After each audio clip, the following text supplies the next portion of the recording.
computers that currently exist, because it'll design much better computers.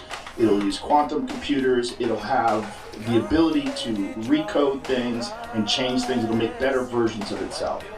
So instead of biological evolution, which is very slow, it takes a long time, relatively.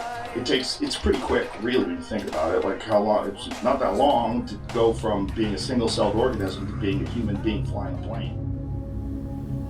They've got my daughter. I've been doing all kinds of research trying to find out where they're at. I don't know why they gave me this information.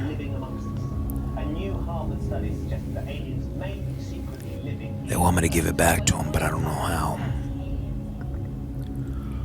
All I know is my little girl, she's in big trouble. I just keep seeing her in my mind.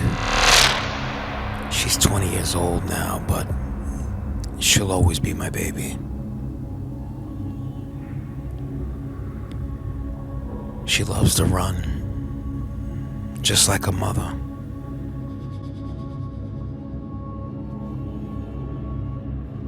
I gotta keep searching. I can't go to the cops. They'll think that I did something to her. There's only a couple of my friends that know what's going on, and they're trying to help me locate her. These guys are really good at computer work. They're really good at tracking people. But then again, we're not talking about people here.